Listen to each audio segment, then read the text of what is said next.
जय हिंद दोस्तों। मेरी YouTube क्लासेस हर बजे क्लासेस में आपका स्वागत है। आज हम पढ़ेंगे नया चैप्टर संधि। तो संधि का अर्थ होता है मेल या जोड़ना, यानी किसी दो अक्षरों के मिलाने से जो मेल होता है उसे हम संधि कहते हैं। जैसे जब दो वर्णों के मिलने से जो परिवर्तन होता है उसे संधि कहते हैं। जैसे आ प्लस आ से मिलकर बनता है बड़ा। देव प्लस आले से बनता है देवालय। अब ये कैसे बना, क्यों बना, ये हम आगे पढ़ेंगे विस्तार से।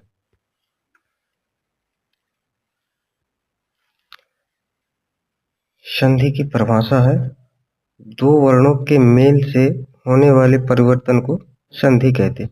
यानी जो हमारा दो वर्णों के मिलने से परिवर्तन होता है, यानी जो बदलाव आता है, उसे हम संधि कहते हैं। और संधि का विलोम क्या होता है? विच्छेद। यहाँ क्या होता है? परिवर्तन यानी जोड़ना। संधि का अर्थ है जोड़ना, और उसका जोड़ने का अर्थ क्या होगा? विच्छेद यानी बांटना। अब बात करते हैं संधि के कितने भेद होते हैं। तो संधि के मुख्य 3 भेद होते हैं। कौन कौन होते हैं? स्वर संधि, एक होता है व्यंजन संधि, और तीसरा होता है विसर्ग संधि। तो स्वर संधि कैसे बनता है? स्वर प्लस स्वर से।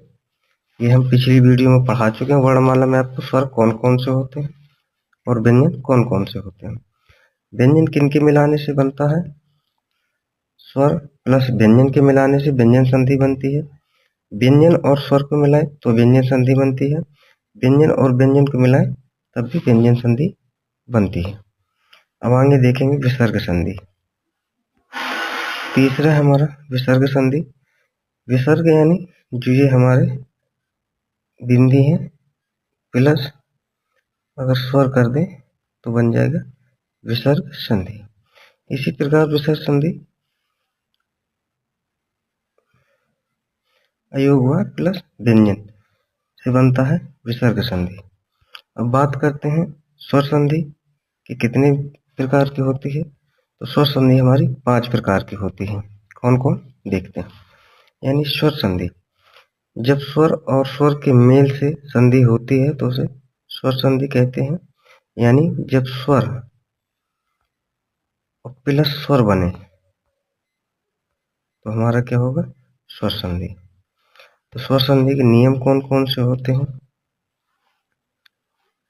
स्वरों का मूल रूप होना चाहिए, मात्रा रूप मान नहीं होता। ठीक है, लेकिन इसका विशेष याद करने की कोई जरूरत नहीं है।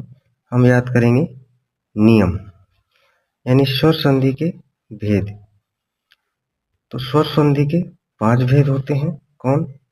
दीर्घ संधि, गुण संधि, वृद्धि संधि, यण संधि और अयादि संधि।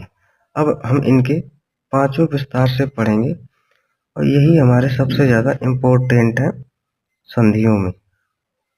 ठीक है, तो अब देखते हैं हम दीर्घ संधि। अब बात करते हैं दीर्घ संधि। तो दीर्घ संधि का सूत्र है अकह सवर्णे दीर्घा। अकवर्ण हमारे होते हैं कौन कौन? आ ई उ और री।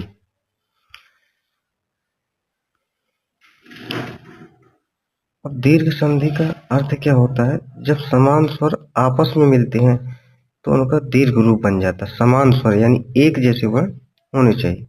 जैसे उदाहरण है, यदि आ प्लस आ से बनता है बड़ा, बड़ा आ से बड़ा बनता है बड़ा। अगर ई से मिलता है तो बड़ी, और बड़ी से मिलते हैं तो बड़ी बनेगा। यानी ऊ प्लस ऊ से बनता है बड़ा ऊ, और ऊ प्लस बड़ा ऊ से भी ऊ बनता है, और री से मिलकर बनता है री। अब जैसे इनके उदाहरण देखेंगे हम। जैसे देव प्लस आलय मिलकर बनता है देवालय। तो देव में जैसे हमारा वह है, तो वह हम कैसे लिखेंगे? आज से आधा वह प्लस आ से मिलकर क्या बनता है? ये वह हमारा कंप्लीट होता है।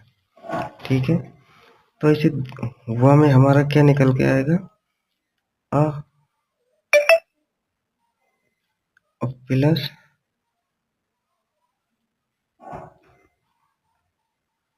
बड़ा। तो बड़ा आ प्लस आ के मिलने से क्या बनेगा? बड़ा। अब वह में इसका जोड़ हो जाएगा, तो ये बड़ा हुआ हो जाएगा दिवाले। ऐसी विद्या धन आलय, ये बन जाएगा विद्यालय। यह से हमारा क्या निकल के आएगा? आ। और बड़ा से मिलकर क्या बनेगा? बड़ा। तो जब आ के एक डंडा इधर से आ जाएगा तो क्या हो जाएगा? विद्यालय। आ विलोप हो जाता है। चलिए आगे देखते हैं। कह रहा है परीक्षा उपयोगी बातें हैं, कुछ महत्वपूर्ण है। संधि का अर्थ होता है जोड़, संधि विच्छेद का अर्थ होता है तोड़ना या तोड़। ठीक है, सबसे पहले स्वर संधि पूछी जाती है। सबसे ज्यादा महत्वपूर्ण है हमारी स्वर संधि, जो किसी भी एग्जाम में आप देखिए कि हिंदी के जो ग्रामर से रिलेटेड पूछेगा, उनमें सबसे ज्यादा स्वर संधि पूछी जाती है। और दीर्घ स्वर संधि सबसे आसान और सबसे महत्वपूर्ण है, इस बात को ध्यान देना। और हम सभी संधियों को विस्तार से आगे धीरे धीरे टॉपिक वाइज पढ़ते जाएंगे। अगर वीडियो अच्छा लगे दोस्तों तो लाइक करना, अपने दोस्तों को शेयर करना, चैनल को सब्सक्राइब करना। जय हिंद।